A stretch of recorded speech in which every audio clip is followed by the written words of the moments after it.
COP17 шууд дамжуулалтын хөтөлбөр үргэлжилж байна. Шууд дамжуулагчийн хамтрагч, доктортой хөгжил манлайлагч, Усны элч Голомт банк, шууд дамжуулалтын хамтрагч Мон Полимет Групп. Манай студид радио телевизийн үндэсний сүлжээний захирал Пүрэв Нэм хуралцсан яриад байна. Өглөөний мэнд төргий. Өглөөний мэнд төргий. Тэгэхээр та бас яг энэ COP хурлын бүх мэдээлэл технологиг хариуцаж ажиллаж байгаа хүний хувьд ер нь сэтгэл ямар байна? Одоогийн байдлаар онцлог үйл явдлууд таны хувьд юу болов? За манай захим хөгжлийн инновац харилцаа холбооны яам одоо энэ COP17 зохион байгуулах 11 дэд хорооны харилцаа холбооны дэд хороогийг хариуцаж ажилласан.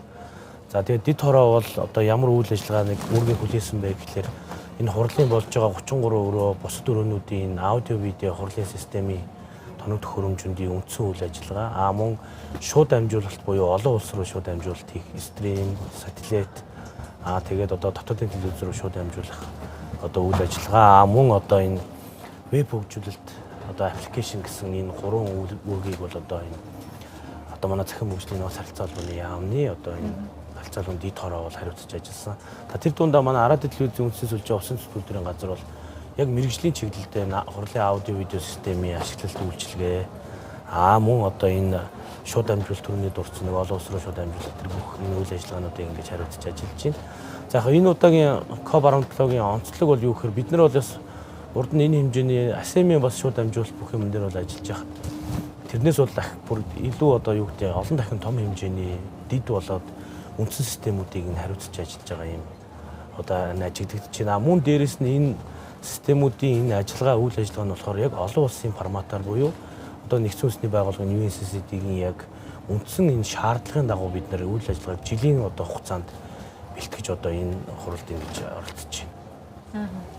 Тийм. Тэгэхээр яг ер нь одоо энэ бол олон улсын хэмжээний хурал шүү дээ. Яг энэ олон улсын хэмжээний хурал дээр ажиллахад олон улсын стандарт ямар байдаг вэ? Манай монголчууд бас ер нь яг энэ стандартыг хангаж ажиллаж чадж байна уу? Тийм. Түрүүний дурдсан яг жилийн өмнөөс яг манай хорооны хувьд бол жилийн өмнөөс үйл ажиллагаа маань бол идэвхжсэн. Одоо нэлээд олон удаагийн хурлуудаар бол энэ COP17-гийн одоо энэ шууд дамжуулалтын энэ үйл ажиллагаа одоо энэ технологийн системүүд юу нь яаж ажилладаг тал дээр бол бас нэлээд олон удаагийн уулзалтаар тухайн одоо олон улсын форматын чиглэлийн саналуудыг авч агаад одоо үндсэн энэ шаардлагуудыг ингэж багтааж ингэж одоо ингэж ажиллаж байгаа. За яг манай салбарын хувьд бол өөрөө мэдж байгаа нэг APT буюу Азийн хөндлөн цахилгаан холбооны байгууллага, ITO буюу Дэлхийн цахилгаан холбооны байгууллагын үндсэн одоо нэг юм фрейм зарчмууд байдаг. Ямар форматаар одоо Азийн бүсэд шууд дамжуулалт хийх үү, Европын бүсэд ямар шууд дамжуулалтуудыг хийх үү гэдэг.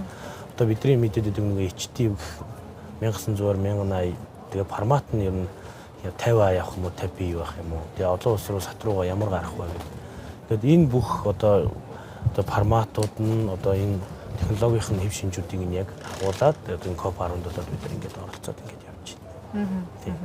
Тэгэхээр та бас яг одоо энэ нийт болж байгаа бүх хурлуудыг за дээрэс нь телевизүүдийн шууд дамжуулалт дээр ч гэсэнтэй ажиллаж байгаа гэдгсэн. Ер нь эндээс хамгийн их сорилттой бэлтгэл ажил хамгийн хүнд байсан ажлууд нь юу байсан бэ?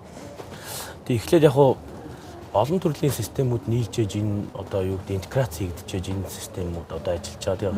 Эхлээд суур дэд бүтцийг яаж бэлтгэх вэ гэдгээс эхэлсэн. За энэ барилга байгууламжууд баригдаж эхлэхээс өмнө бид нар төлөвлөлт хийж одоо жишээлбэл үндсэн одоо суур дэд бүтцүүдийг, шилэн кабелуудыг, кор системүүдийг яаж байршуулах вэ? Ямар технологийн төлөвлөлт хийх үү гэдгээс эхэлж юмнуудыг явсан. За энэ удаагийн яг сорилт болж исэн юм уу гэхээр энэ 5 бүсд байгаа хурлын 33 өрөө байгаа. 2 үндсэн танхим болоод бусад одоо дагалдах хурлуудын өрөөнүүд байгаа. Энэ бүгдээс бол одоо бүгднгээс нь шууд дамжуулалт хийнэ. Тэгээ та өөрөө мэдж байгаа хуваарууд нь гарцсан. Тэгээ төлөвлөлтийн дагуу аль өдөр аль өрөөнөөс явах уу гэдэг. Зарим хурлууд одоо юу гэдэг давхцаж явах. Жишээлбэл одоо юу гэдэг хурлынхаа нөгөө ярилцж байгаа асуудлаас болж урагшаа хоошоо явах гэдэг ийм асуудлууд зөндөө ингээд цагийн хувьд өөрчлөлт гараад тэрэн дээр одоо ямар зохицуултууд хийх үү гэдэг ингээд ийм асуудлууд бас нэлээд гарч ирсэн.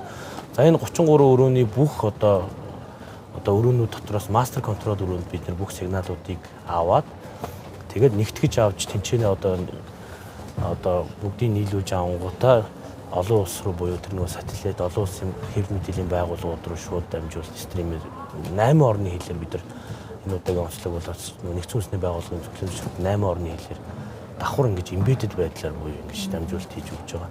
За тэгээд нөгөө нэгдсэн үндэсний байгууллага UN-ийн веб TV болон бусад стрим бүх одоо нэг платформуд руу бүгд нь стрим явуулж, лайв явуулж. За мөн одоо нэг Монгол улсад байгаа манай дотоодын телевизүүд рүү бид нар бас харилцан одоо холбоотлуудыг хийж ямар сигналуудыг аль өдрүүд нь авах вэ? Зохион байгуулалтын ажлуудыг ингээд хамааруулаад ингээд хийж ажиллаж байна. Тийм, таны хувьд бас яг зөвхөн зохион байгуулалтаас гадна одоо ингээд COP17 хурал маань 2 дахь 7 хоногт орчлоо. Монгол улс маань газрын дараатал цөлжилт гээд маш олон асуудлуудтай байгаа шүү дээ. Тэгэхээр яг ямар үр дүн гараасаа гэсэн хүлээлттэй байгаа вэ? Тий, энэ хурлыг бол бас анх бол би бол яг нөгөө байгаль орчны чиглэлийн мэргэжлийн хүн бол биш. Тэгээ яг энэ хурлын явцад бэлтгэл ажлын хүрээнд одоо хурал ихснээс өнөөдрийг 10 дахь өдөр болж байна. Маш их бас ойлголтуудыг бас авч байна. Ер нь COP17 бол энэ хурал дууссанаар үр дүн дуусахгүй юм байна. Одоо дараагийн 2-3 жил дараагийн хурал бол Монгол улсад дараалах журам учраас маш их одоо Монгол улсад энэ цөлжилттэй байгаа бүс нутгууд Монгол улсад бол нэлээд бас үр дүнтэй нэлээд их одоо ажлууд хийгдэх ийм одоо хурал болж ийн гэж бол эрдэмтэд үгэж байгаа. За цаг гарган ярилцлага гэсэн танд маш их баярлалаа. Таны цаашдын ажилд амжилт хүсье. За баярлалаа танд. Үзэгчдээ манай студид радио телевизийн үндэсний сүлжээний захирал Пүрэв Нэм ирж оролцлоо. Тэнгэр телевиз та бүхэндээ онцлог зочдын байр суурийг үргэлжлүүлэн хүргэсээр ах болно.